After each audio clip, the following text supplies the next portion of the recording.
So today we shall discuss about the plants containing oxalates and the datura related plant toxicity. So oxalate toxicity and datura related species toxicity. See, plants containing oxalates, it will affect the livestock, the pets as well as human beings also. So in contrast to other toxic plants, these oxalate containing plants, they are highly palatable. See, other toxic plants, see, they are unpleasant, they will be having unpleasant odor and they are bitter to taste, whereas these plants containing oxalate, they are having higher palatability. So because of this reason, ruminants consume these oxalate plants in a higher proportion and succumb from this oxalate toxicity. So what are the plants which contain these oxalates? So the plants are Allogeton glomeratus, Oxalis pescaprae, ಅದು ನಾವು ಕನ್ನಡದಲ್ಲಿ we call it as ಉಳಿಸೊಪ್ಪು, then rhubarb, then Beta vulgaris, the beetroot, then Chenopodium album, Amaranthus retroflexus, and Colocasia esculenta, ಕೆಸುವಿನ ಎಲೆ. So these plants usually contain high amount of oxalates.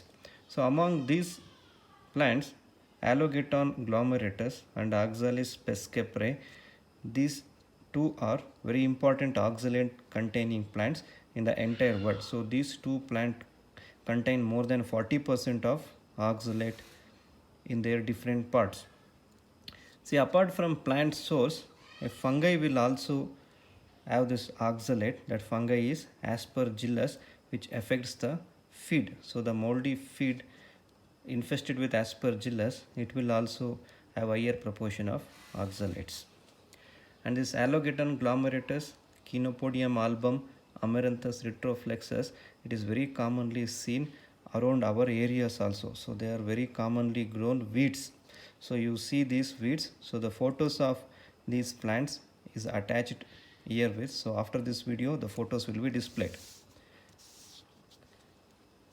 See the phytotoxin present in these plant. Obviously they are oxalates. So these oxalate, they are present in two forms.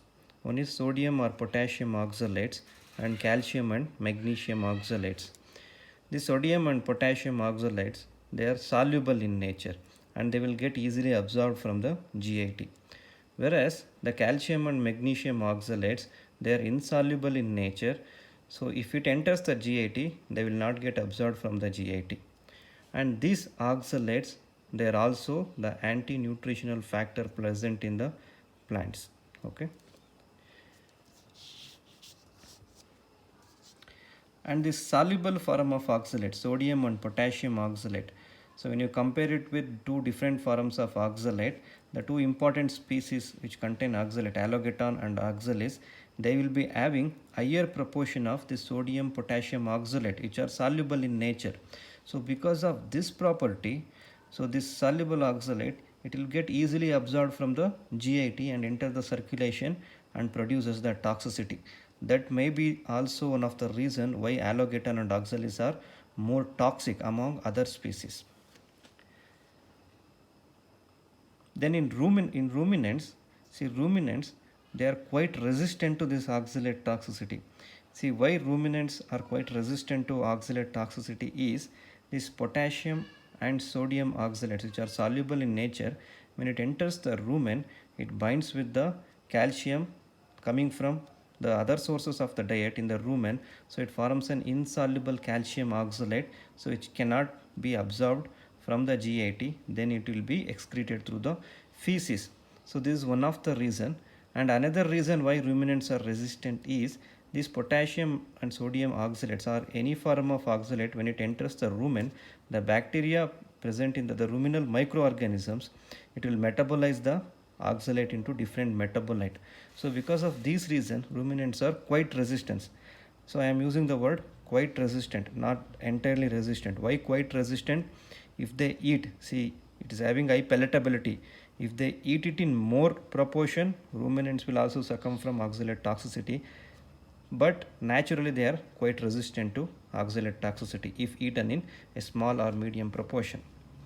Say that's the same thing. If more plants ingestion is there, so calcium, so potassium or sodium oxalate proportion will be more than that of its conversion into calcium oxalate, and it might get into the circulation and produce the toxicity.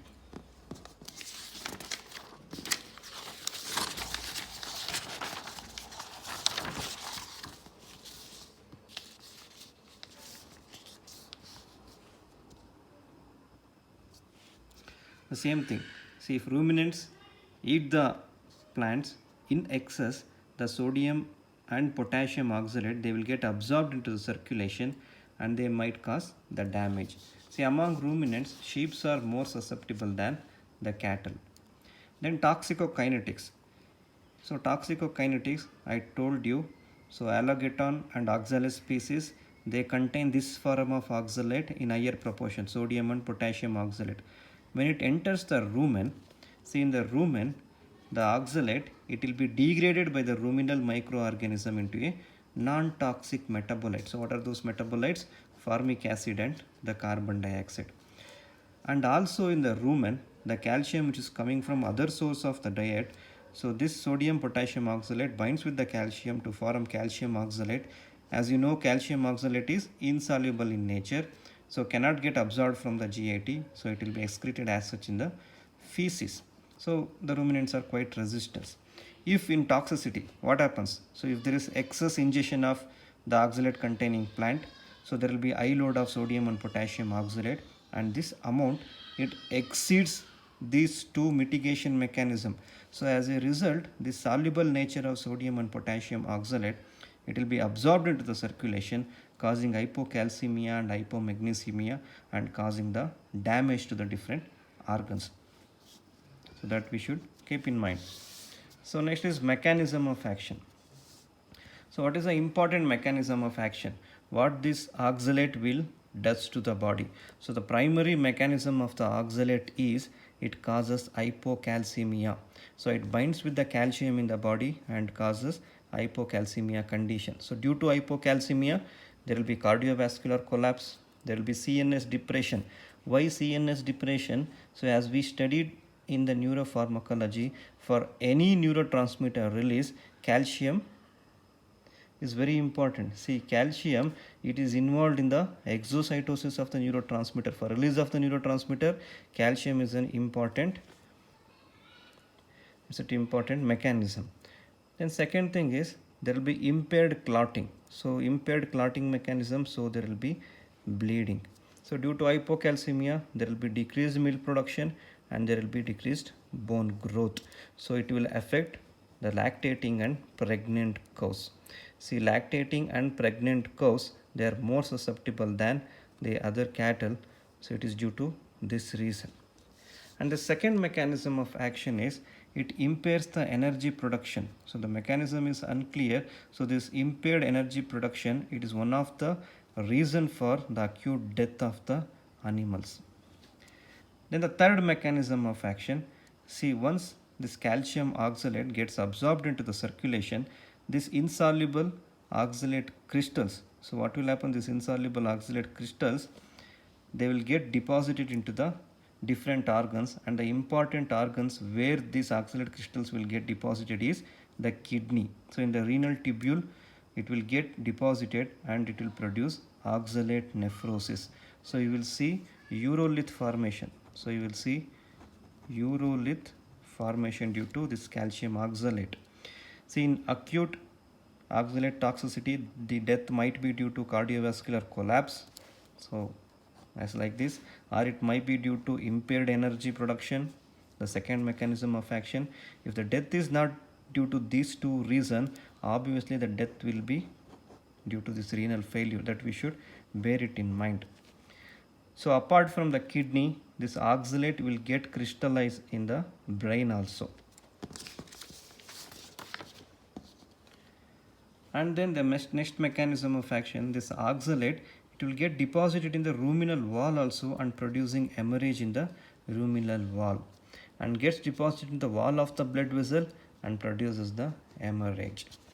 And the fourth mechanism of action, excess oxalate in the sheep, in the rumen, I told you it gets converted into formic acid and carbon dioxide. Along with that, it produces bicarbonate. which leads to ruminal alkalosis. So it indirectly produces ruminal alkalosis also. And the fifth mechanism of action, it is a GIT irritant. So in a nutshell, the primary mechanism of action of the oxalate toxicity are it produces primarily hypocalcemia. Because of that, there will be cardiovascular collapse and there will be impaired clotting, decreased milk production, impaired energy production. So the oxalate crystals will deposit in the kidney and produce kidney damage. Then it will get crystallized in the CNS, so there will be CNS damage. Deposited in the ruminal wall, there will be hemorrhage in the ruminal wall. So it will get deposited in the blood vessel, it causes hemorrhage. Then it produces carbon dioxide and bicarbonate in excess, indirectly produces ruminal alkalosis. So these are all the mechanism of action of the oxalate toxicity. Then clinical signs. So clinical signs, we generally see acute and subacute toxicity more common in case of oxalate. So in acute toxicity, there will be dullness, reluctance to move, lowering of fat, then decreased ruminal motility, and then bloat. Due to ruminal alkalosis, there will be decreased ruminal motility, bloat. Then salivation, incoordination, muscle twitching, convulsions, death due to hypocalcemia, muscle twitching, and due to CNS damage, convulsion, then the death of the animals. Then there might be azotemia, oliguria due to kidney damage, hyperkalemia due to kidney damage, then there will be cardiovascular collapse. So in the subacute toxicity, there will be stiffness in the gait, frequent attempt to the urination, recumbency, red-brown urine, the red-brown color of the urine, then uremia, renal failure, and the death of the animal. So these are all the clinical signs in the oxalate toxicity. It is also one of the important toxicity which happens in the field level also. So we should be ready to accept this oxalate toxicity also. So many times we fail to diagnose this oxalate toxicity. So we can put this oxalate toxicity also in our bucket list of diagnosing certain conditions. Okay.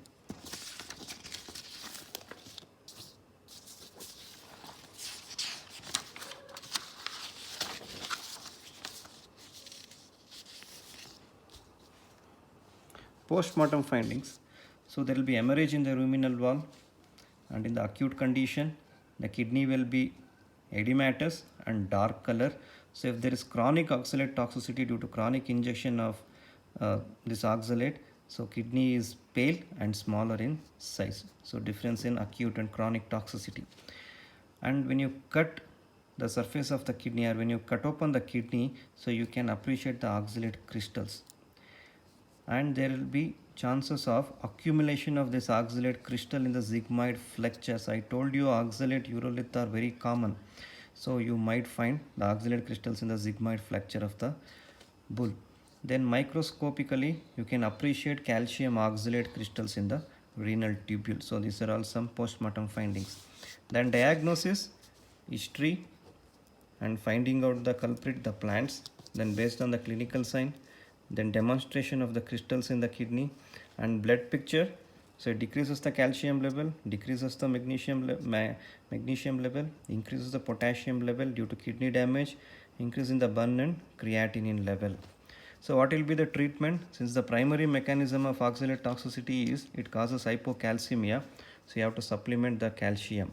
So calcium in the form of calcium borogluconate through systemic route you can give, or else you can go for oral calcium supplementation in the form of dicalcium phosphate or lime water. So what this will do, it will form a complex with oxalate. As calcium oxalate is insoluble, it will be excreted through the feces.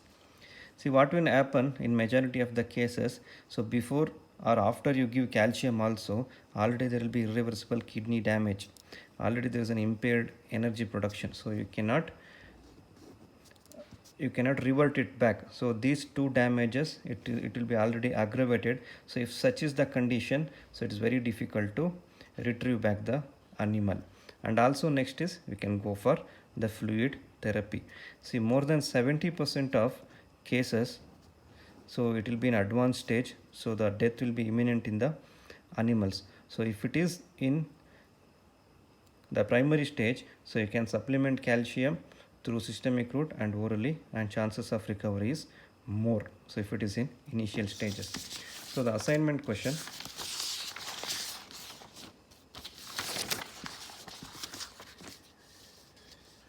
So the assignment question, two important plant sources of oxalate toxicity are dash and dash.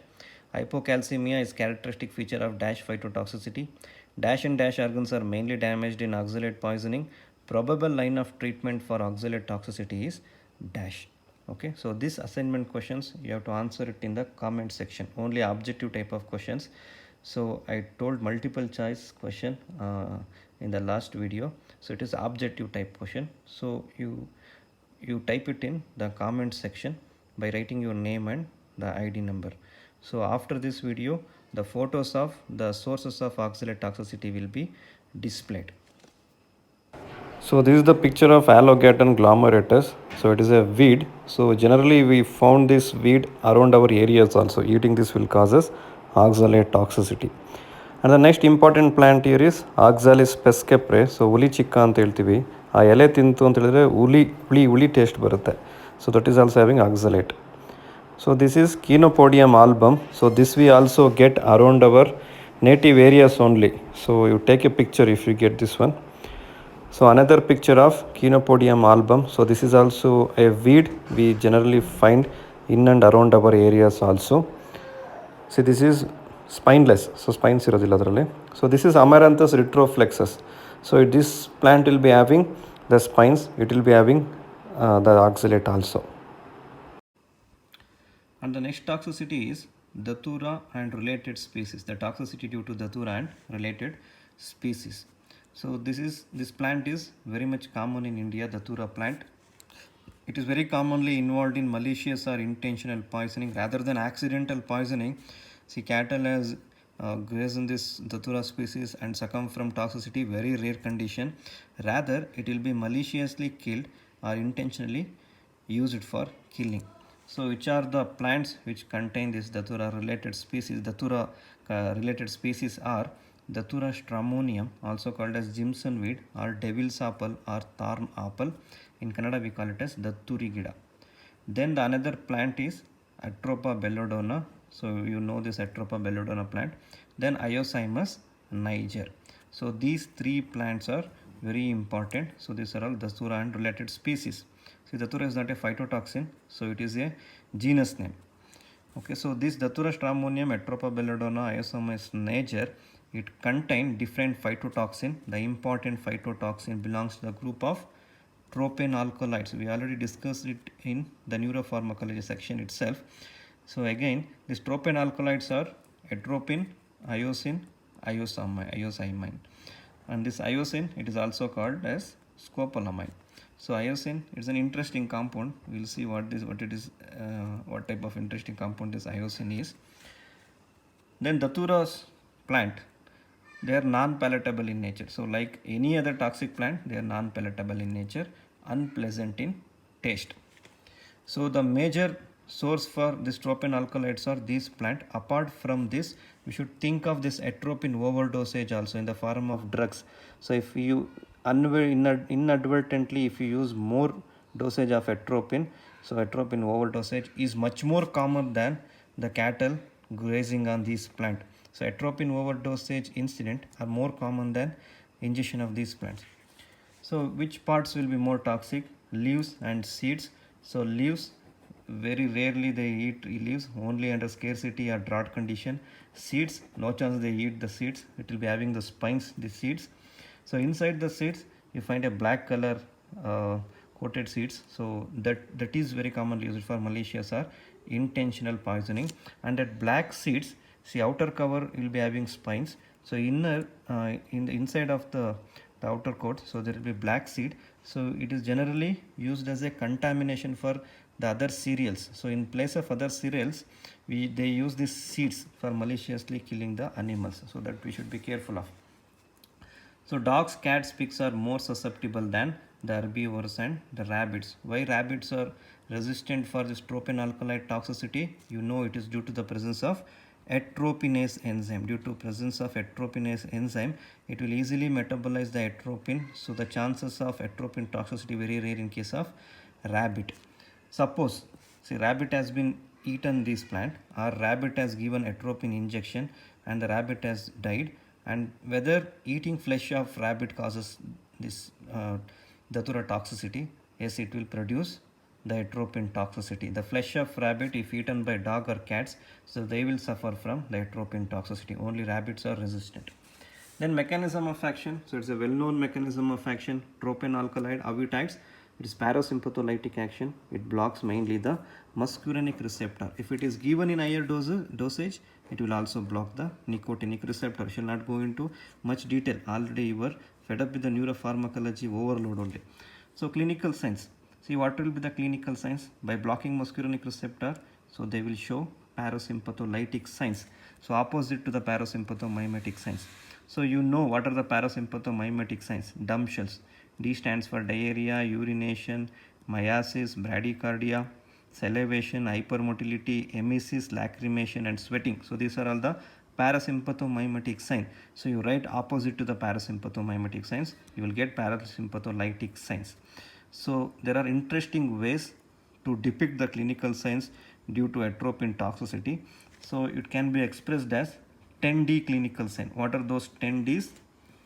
Dryness of mouth, difficulty in talking for human beings, dysphagia, dilatation of cutaneous blood vessel, dilatation of pupil, we call it as mydriasis, dry hard skin due to dilation of the cutaneous blood vessel, dry hard skin, dysuria, drunken gait, delirium, drowsiness. So these are all 10 Ds in the clinical sign. 11th D, did you understand all this? So it is 11D. So these are all 10 Ds. So you can write it like this also, the clinical signs of atropine toxicity. Then in a lighter sense, this atropine toxicity, it can also be manifested. You can write it like this also, as hot as air.